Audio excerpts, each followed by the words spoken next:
We're going to show you the schematics for building a quad suit.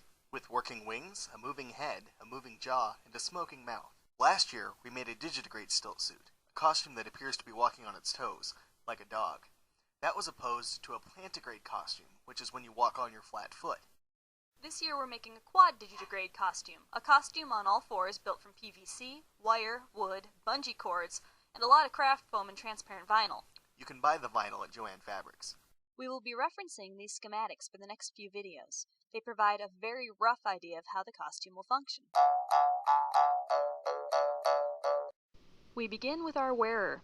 The wearer is on a horizontal flat angle, which is less convenient than having them sloped where their head is up high.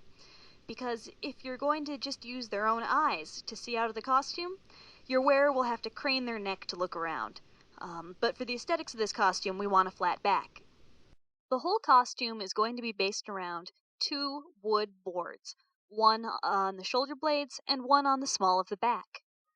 The boards will be held in place with strapping.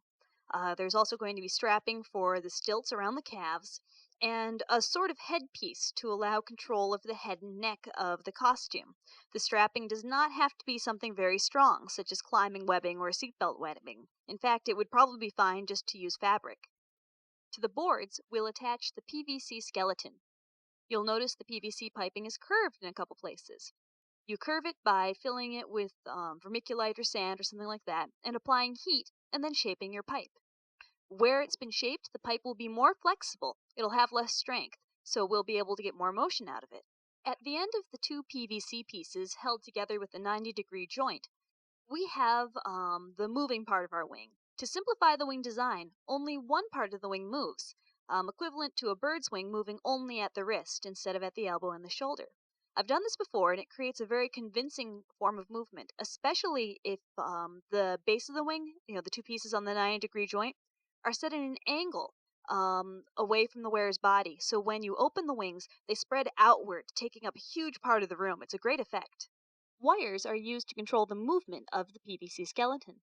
For the PVC neck, the curves will be pulled tight by the wire and bend up or down. As you raise your head up, it will relax and straighten. As you bend your head down, it will tighten and curve and move downward. You can see that the straps on the head are the control point for the neck. For the wing, eyelets direct the wire from the tip of the wing down your arm to a handbrake. So as you're walking on the stilts, you squeeze your hand and the wings jump open and out. The reason there's the straps on the arms is to get rid of slack.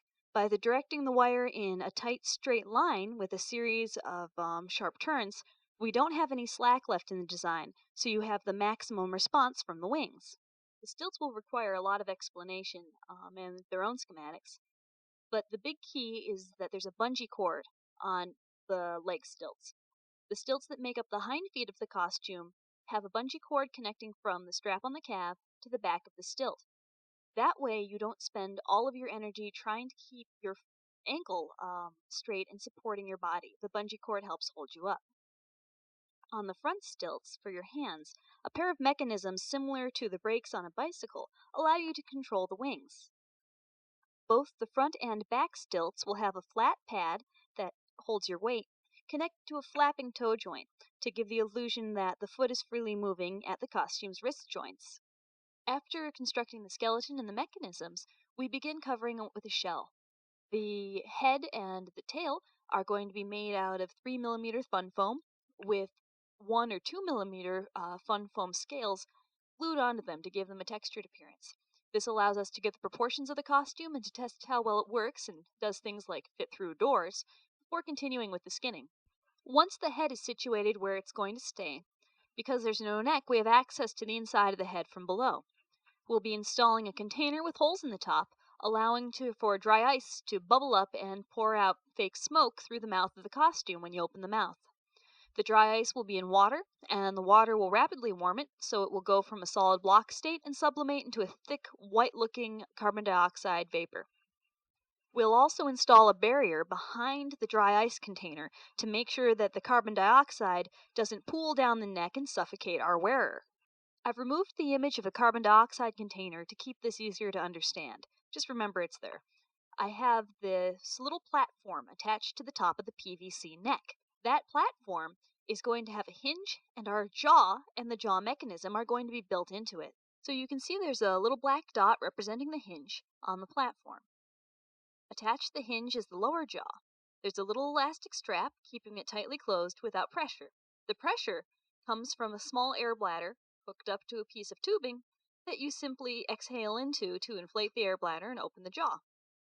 Again, not super sophisticated, but very cheap to make, and also gives you really good control over the jaw. Once the head is complete, we'll close it off by assembling the neck. The neck and the tail are assembled in the same way. Rectangles of foam are cut off at an angle, so they fold to form cone shapes. The cones are nested inside one another and covered with scales. The scales hide the divide between the cones, and the cones create joints so that the neck can bend smoothly without creating dents in the foam. The cones will be folded around and then hung from the PVC neck. Since the foam is rigid enough to hold its shape, we won't need to create any other support structures, keeping the neck very light. The neck and the tail, by the way, are made the same way.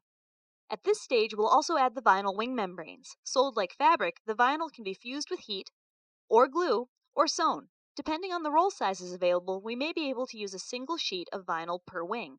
The last part of the costume to be skinned will be the legs.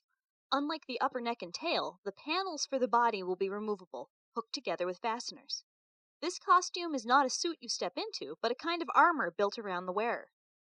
I'll take a moment to point out now that this little diagram is not perfectly accurate. It doesn't match the stilts. There'd probably be more leg joints. This is just a general diagram. I mean, the picture doesn't even address how the wearer will see out of the costume. So now let's look at what this will be like with color and form to it. Behold, the glory of the concept art. Ooh. We don't know the timeline we'll be getting the rest of the videos out on, because, we're in the middle of moving to a different part of the country twice in a row. So, it's exciting.